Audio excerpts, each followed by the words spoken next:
Balita karon.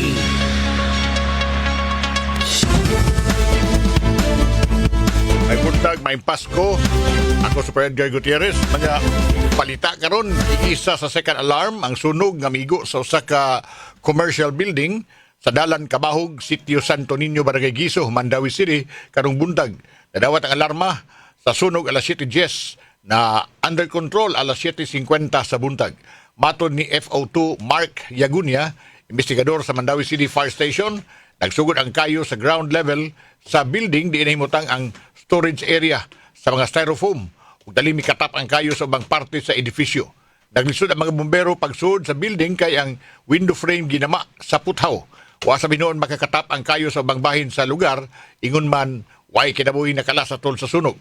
Hangtod ning orasa padayon sab nga gisusis investigador ang danyos pilay danyos sa maong sunog. Balita karon.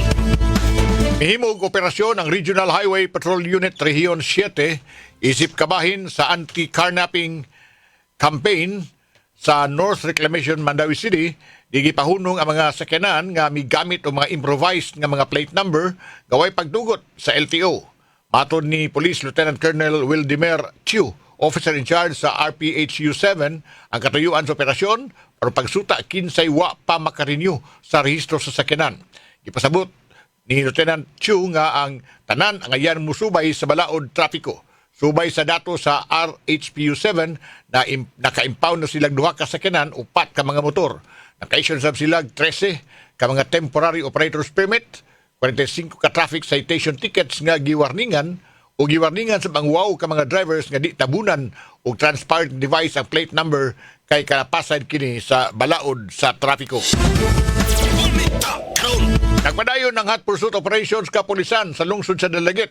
Patok sa suspek nga usa ka Herman Villahermosa Tangpus, 47 anyos, kinsa namusil sa duha ka barangay tanod. Samtang ang naangol nga mga barangay tanod nagpaalim silang samad pinusilan sa Tambalanan. Matod ni Police Major Susobrado, hepes kapulisan sa lungsod sa Dalagit, nagkaaway ng daan ng suspek o mga biktima niya itong nakalabayng buwan. Nasuko ang suspek kay gibadlong sa mga barangay tanod ang kuyog niini nga nagpabadlong sa ilang barangay atol sa pista. Yan na sab sa kapulisan ang pagpasakag kasong frustrated homicide batok sa suspitsado. Balita karon.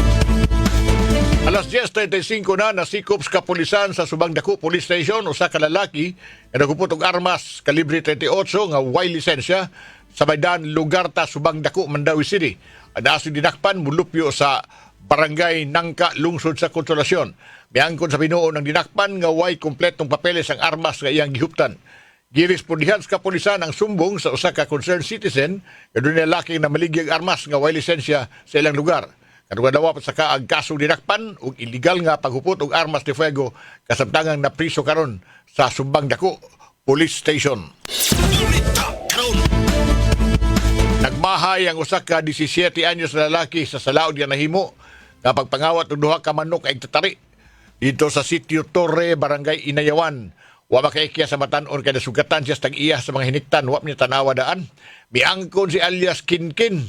Nagumikit kay wagit si kwarta na tintan siya pagkuwas mga manok nga iyang nagian. Balurog tag 2,000 ang matang hiniktan, inungdan nakustodiya na siya karon. Siya na siya gihiktan dito sa Inayawan Police Station. Nanginaot ang minor de edad nga mapasaylo rasiyas tag-iyas manok. Sa nahimo niyang sa labi na kay duol na ang Pasko. Balita karon. Super Dismay Padilla sa Dulas. Mobile Library ug Bible on Wheels ilusad sa Mabolo Police Station. Report Super Dismay Padilla. Super Dismay, pasok! Gilusad kagahapon adlaw sa Mabolo Police Station Court Cebu City Police Office ang mobile library o Bible on Wheels diya sa Mabolo Elementary School. Pinagis ng programa ang mga tinud-ana mahimong mubasa og libro o Biblia nga libre. Kinugduman ang mobile library o Bible on Wheels una nang gihimo ni Police Major Eric Hinguyon sa Carmen Police Station diin siya ang hepe kaniadto o karon niya kining gidala sa Mabolo Police Station for kan asa siya ang hepe karon. Ang kalihukan gisuportahan usab sa Advisory Council sa Police Station 4. Dinapit sa mga bisita sa maong kalihukan si Police Colonel George Inanan o ICC Director sa Cebu City Police Office Kitamidag sa gihimo sa Mabolo Police Station 4. Kinis Desmay Padilla sa GMA Super Radio DYWS, dapat totoo. Ang Super Radio Asik! Gabriel Bunhok sa Dules. Mayor Talisay Samsam Gulyas ng Himakak. Na nag-iya silang fast food chain. Ano yung report? Super Gabriel Bunog Super Gab. Pasok! Mitingog na si Talisay City Mayor Gerald Andre Samsam Gulyas labot sa mga akusasyon nga sila na nag-iya na og kan-anan o fast food chain diha sa dakbayan sa Talisay. Una niini si Gulyas ang giimbitar isip speaker sa usa ka kalihukan niadtong miaging adlaw pero wala na siya makapugong. Iyang gisalot ang pagtubag sa isyu nga nikatap diha sa social media. Matud pa ni Gulyas nga gikonektar dayon sa iyang kritiko nga sila wala magtarong sa pangalagad hinungdan nga nagkapalit sila sa maong tindahan. Nagtuo si Gulyas nga mawagtang ra kini nga isyu tungod kay sayon raman ang pagsusi sa kamatuoran kay makita man kini sa dokumento diha sa buhatan sa Business Permit and Licensing Office o baka sa Securities and Exchange Commission (SEC) kung ila bagyod ang pangalan ang naa sa maong dokumento. Asoy pa ni Gulyas nga dali kaayo nga mukatap ang bakak ilabi na nga sagulan kini og pamulitika kalagot sa tawo og pagbaos sa usa ka tawo. Gipaybaw ni Gulyas nga andam siya nga muundang pagkamayor kung adunay dokumento o tawo nga magkamamatuod nga sila nagkapanag-iya og fast food chain dinhis Talisay o bisan asa pa nga dapit sa nasod. Kini si Super Gabriel Bunhok sa GMA Super Radio DYWS, dapat totoo. Balita karon. Ang Guam Logronyo sa Super Radio. Sa anak ng Himakak nga iyang gituok iyang papa, nagawa siya taga kwarta. Christmas gift kani. Yung report, Super Guam Logronyo. Super Guam, go ahead. Super Edgar, pahimakak ni Richie Navarro Avenido, 32 anyos, Dunay Kapuyo, na taga Sitio Bagong Silangan, Barangay Inayawan, tigandak pa yan sa Sugbo, gayahag gituok ang iyahag amahan na Lunis sa alaon na 40 sa Kapunon, diya sila panimalay sa may Sitio Bagong Silangan, Barangay Inayawan, Dakayan sa Sugbo, kinungdan sa ihagarong nga pagkabilanggo diya sa Inayawan na police station. Si Richie Abinido gatog dinabi og tanong ng Himakak nga iyahang gituok ang iyang amahan nga si Constantino 59 anyos, gumikan lang sila lali sa kwarta kay gilog nangayo siya para palito og siya buho og ginibaliba ang iyang amahan. Sumapa niya nga wa siya mangayo og kwarta labi na nga dili siya tinuod report nga iya gay palit og shabu.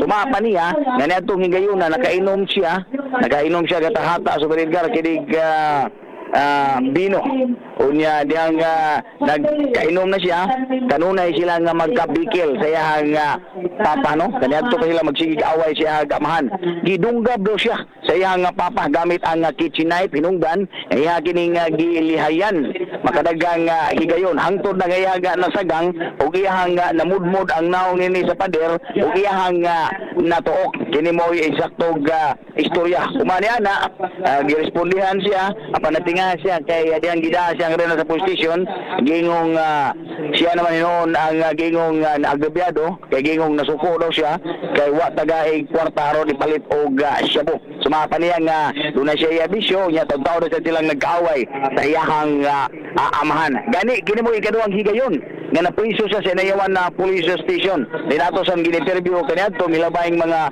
abuan umanusab sila ang duha ulos hubog siya nga amahan wa magkasinabot nagka sinumbagay inoon bisan pa man ini sa iyang niaguman karon nangayo siya og pasaylo sa iyang amahan og nanghinaot sad nga dili lang ipadayon ang kaso batok kaniya o gigon lang hatagan siya og pinaskuhan kaya na siyang gimahayan ang iyang gihimo nga self defense lang niadtong higayuna.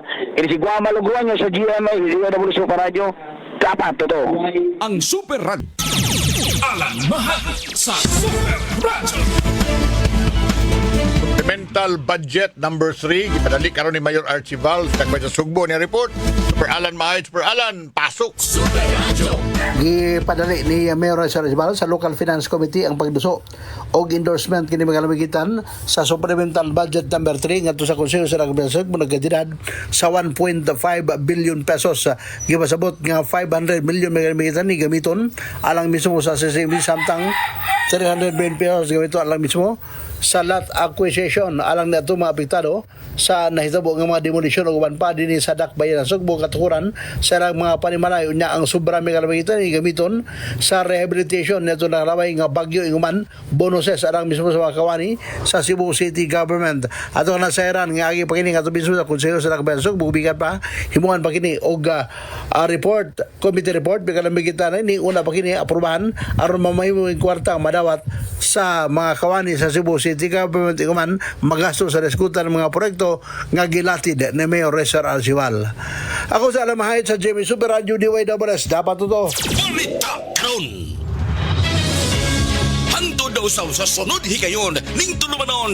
Balita karon. Labihan karon kakilas ug kakutas ang dagan sa panghitabo sa kalibutan. Higayon karon sa pag-unong, pag-aninaw, pagpakutaw sa kaisipan ug pagpagawa sa atong tingog, batan-on ka man o idaran. Kami mga batanon, aduna mi tingog nga angay inyong paminawon. Kamong mga batanon, wala gid mo makasabot kung unsa ning pagkatiguang. Ug kamo sa mga tiguang, nalimot usab mo kung unsa ang pagkabatanon. DYWS Super Radio, mudalit karon sa Pugong sa Pulso. Ning lumba nga gitawag tag kinabuhi, duharay atong kapilian. Mag-uol kita kay ang mga rusas dunay tunok o angay kitang malipay kay ang tunok dunay mga rusas. Ano karon ang pag-asoy sa lain-laing sugilanon luyo sa mga panghitabo gikan sa paglantaw sa mga batanon o sa katiguangan. Ang problema namong mga batanon, mao nga paspas kayo ang dagan sa adlaw ug dugay kaayo matapos ang tuig oy. Para sa namo mga tiguang, paspasan kay mga tuig ug dugay kay matapos ang usa ka adlaw. Sunda kining tulumanon. Pugong sa Pulso. Dinhi sa DYWS Super Radio.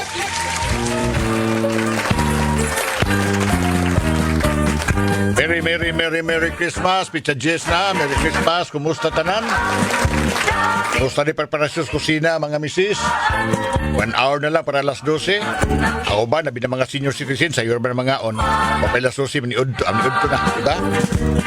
Hindi kita magpagutom. Labi na kay Pasko na. O niya, Pasko naman, kay 15 dias na lang Pasko yun. Panahon ros, hinatagay og mga 13 months. Hinatagay og mga bonus. Gobyerno kang kabahante, daghang bonus. Ang mga taga-pribado, na yung mga pribado, dagko kay mga bonus na sa gagmay, wa magpaariho. Pero sa gobyerno ron, usa sa mga nagunang bonus nga to hisgutan,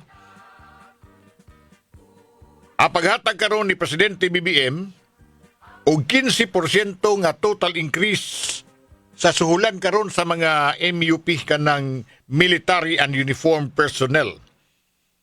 Bahino nagkatulo sibing tulok tuig ang pagsaka sa 15% sa tapos 5% kada tuig. Kung dinumdum mo panahong Duterte, bag-o bala sa ito nga sakaan sa sila silang basic pay. Pero niingon ang statement sa Malacanang, himo nila ning pagsaka ron nasad sa sweldo aning mga military personnel o mga uniform personnel, bayad ni sa ilang unwavering service. Kada bang serbisyo bang totoo? Kada bang unwavering? Kada di matukbil, di bitaw mo, di mo lubay-lubay nga pag-alagad. Ilang dedication and excellence. So we'll be increasing the base pay in mga military o uniform personnel. So kinsa may makapahimos ani 470,000 nga aktibo nga personnel karon sa militar, sakop sa Armed Forces of the Philippines, mga uniformadong personnel sa PNP, Bureau of Fire Protection, Bureau of Jail Management and Penology, Bureau of Corrections, Coast Guard, ug ang National Mapping and Resource Information Authority, CONAMRIA. Kay matod pa ni Presidente BBM, kining administrasyonan nagtuo na kini sila ang anti-defensa sa atong nasyon also deserve to be protected by the government. Sila ang protehir sa atong nasyon, angay silang protehian gyud sa gobyerno. fair wages and sufficient support mauni atong ihatag, i-offer sa defender sa atong nasyon. So, orden ekotibo iyang gipirmahan na magsaka sa base pay sa mga military o uniform personnel. Bahinog katulo, sugod January 1 next year, karusod buwan na kay December maron. Until January 2028.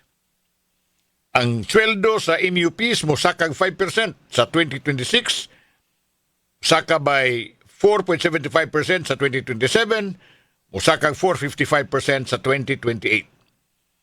So example ani palitag patrolman kas PNP, imong binuwan ron nga basic 29 ka pina 30 na gyud na 29,600 man.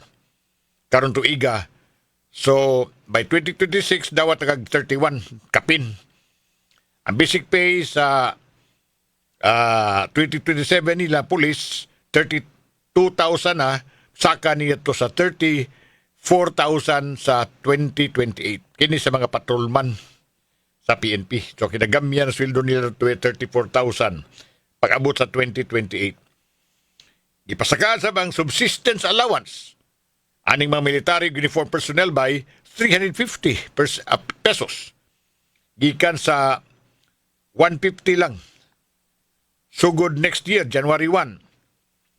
So mao ni gipasakaan ang subsistence allowance sa mga personnel sa armed forces.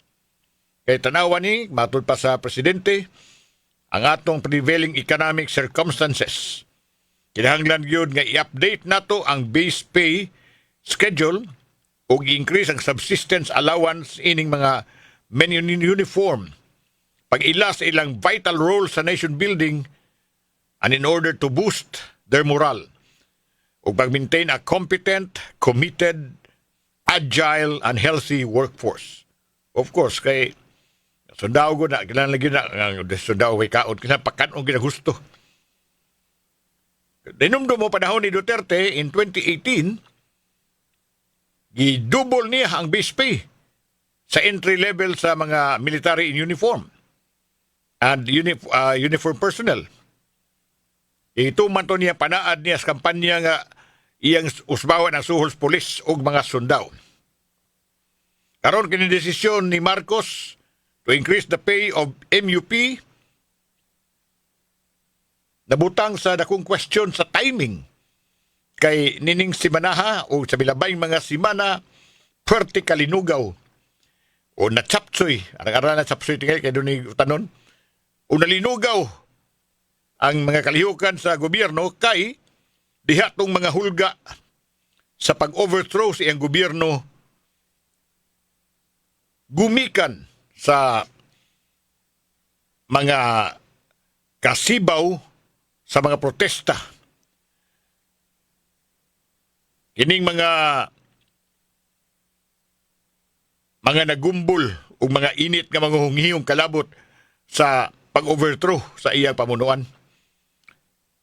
O bitaw nga niadtong nanggawas tong mga yangungo o mga nagkalain nga auhag ani giangkon mga ito nila ni Pinglakson nga dihay mga niduol nila para pagsuportar sa ilang tingwa, pag-alsa batok sa gobyerno, etc. etc. So mao ni ang problema kay murag kanabang na timing ba? Ang timing karon medyo baoy usa sa mga gi-question. Doon ay mga grupo nga ni-question karon sa timing aning iyang paghatag og kanang salary hike. Igawas pamantalaan adto usang adlaw ang usa ka press release sa Karapatan National Council member kanhi party list representative nga mihisgot sa kalabot sa ilang pagsaway ining lain na sang usbaw sa suhulan and subsistence allowance increases para sa military ug uniform personnel. Ang paghulagway nila ni ini stark display of this regime's fascist priorities reflective of its political insecurity. Alawam kini mga termino ni matawhanasan. Na fascist nga kuan kuno priorities ug nga nagpasihag kini sa ilang tuyo o nagpasihag sa ilang pagka-insecure. Sa karubuntaga makapuso mangutana taninyo labi na kita yanong mga tao. Watay bonus, watay increase pero mga uniform personnel nato patod pas gobyerno kinahanglan sila tabangon o tabangan. O tandi kay sila depensa sa atong nasod. Unsa ba inyong basa aning maong nga kasuguan ug bag-o na sab increase sa ilang sweldo? Unsa ba gyud ka katabangunon ang mga uniform personnel? Nasaka naman sa ilang sweldo. Doon sa inyong reaksyon kalabot ni labi na ang uban ningon halagway bonus basta doon na untay pagsaka sweldo. Pero may pang mga pulis o uban pang uniform personnel saka na sa sweldo. Oras alas 11:05 maka-appeal mo nako. Pwede mo maka-text at tumasawad ng taon-taon dumas commercial ha. 0917-144-4867. Maka-chat mo diri sa atong Facebook Live. Dili sa Pugong sa Pulso. Pugong sa Pulso. Dinhi sa DYWS Super Radio. O sa inyong basa, aning lain na sab nga pagsaka sa sweldo sa mga military o uniform personnel. Sakop sa armed forces o mga uniform personnel sa itong nasod. Ato paminaw ng ipangsulti sa itong mga kapuso ipang interview. Go ahead. Bibi Kevin, go ahead. Doon na bagi labok ang ICI. Sa akong alang kay based on the news articles ug sa mga gipang storya kanang ongoing pagid pero as of karon kay wala pa gyud results, so ana rata mo believe if naa na gyud mga resulta. That's remain to be seen kay wa pagin makita ang insaktong labok sa ICI. Maono di ba murag the other day na nga mga voice clips nga itong ipag-interview. Anyway, atong balansihon ang mga pros and cons. Ang argumento para sa pagka-reasonable sa adjustment. Well, ang unang gimension nga, well, para of course sa moral ug welfare. Ang mga opisyalis sa armed forces ug ang sa national defense may argue nga mao ni maka-boost sa moral. Nga ilhon gyud unsa ka dangerous, unsa ka critical ang trabaho nga gi-perform ani mga military and uniform personnel. Unaan pa nga katapusan nila nga increase adtong 2018 to 2019 ubos sa pamunuan pa ni Digong. Ug matud pas mga advocates that di mapas ang inflation karon perting rabiha ni gibanlas pa kayo mura gibanlas sa baha ang purchasing power. Lisod pag-adjust aron ka maka-maintain og disente nga standard of living. Unya, ikatulo, doon naman ni grupo sila ginitawag ni Alliance of Military and Uniformed Personnel Retirees Association. Ilang giklaro nga ang sweldo aning mga military and uniformed personnel layo ra kayo sa bitay ra kay kumparar sa ubang naa sa civilian government offices. Gay lang tuyo unta nga ma-equalize na ni by 2028. Ugunya bagyod of course kanang demand sa ilang operation. Kining mga daghang challenges nato sa atong nasod, di ni mo malalis ang role sa mga military and uniformed personnel nga mga responder, panahos mga disaster, for example. Labi na sa mga hulga sa ato seguridad. Mao nga usa ni sigibasihan sa pamunuan sa iya pag-issue sa executive order para pagsaka na sa sweldo sa mga uniformado nga personnel. Doon ay gamay nga mga pangutana. Number one, yun ang timing. Nga karon yun. Ang makritiko ni ingon nga nanimaho man ang hip-hip. Kasabot pa mong hip-hip. Nanimahong bribe Or, ug lainon pagbasa, murag politikanhon nga lakang. Ang mga kritiko miingon nga tanawang timing. Sa diya nagkayagaw, bisiba o daghang protesta, discontentment sa katawhan, daghang political challenges, nagdali-dali nga wa makapanapo ang gobyerno sa tinguhan ini nga masecure ang loyalty sa mga armadong kusog. Armado guni. Mao ni mo dipinsa nato. Yun ani ka-importante ang ilang role. Di lang sa nasod, kundi hangtod pod. Of course, sa administrasyon karon. Ikaduhang punto sa mga kritiko ni ano. Naghisgot silang kalisdanan o ekonomikanhon kahimtang kung sa manhitabo sa atong mga nurses, atong teachers, minimum wage earners. Yan doon panahon Duterte nga murag i-prioritize yun sila pirmi.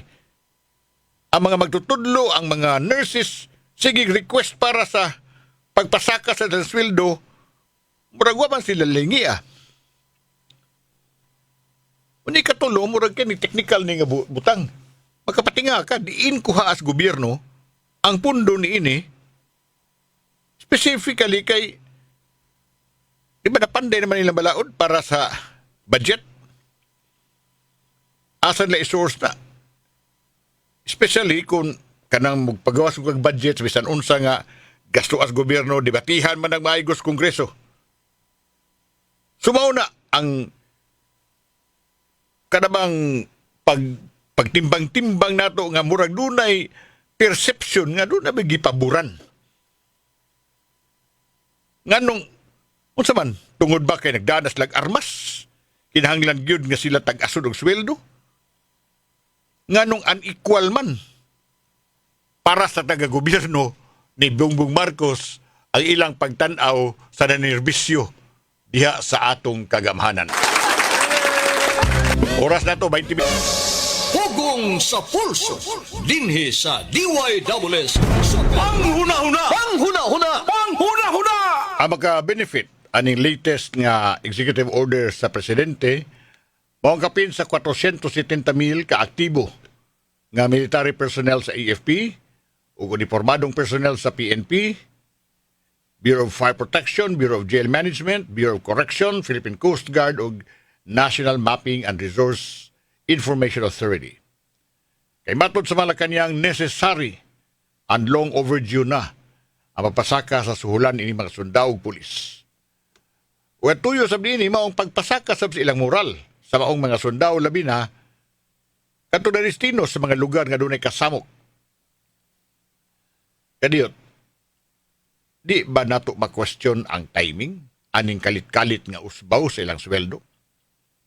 Wa ba mahatakdo ang timing ni ini sa pagsibaw sa mga awha nga ilisa na kining gobyerno ha? Kaya kung natong sundon ang ilang rason nga tungod ni sa ekonomikanhon nga katarungan, kung usbawan sila sa suhol, unsa naman lang di ay ang ubang namuo. Nga hangtod karon nag-anto sa ingog mumho nga minimum wage. Gawas pa kalit kayo nga makapatinga nato nga mukha itong increase ilang sweldo ni ining tungura. Ni ining bahina sa tuig. Ang basa mao nga kung dili ni klarong dinali-dali ug pagkapandol-pandol aning administrasyon na as always sumala sa nag-una nato nakita nga pattern sama sa pagtukog dali-dali sa ICI nga karon nagtinga na ug hapit na ilubog sama sa pagparesign sa mga sakop sa kabinete nga gipasangin lang appeal sa kawat sa flood control project ug labaw sa tanan makapangutana kita kung ingon ra ba gyud niini kaubos ang pag-ila sa pamunuan karon sa pagnisip sa yanong magbubuhis.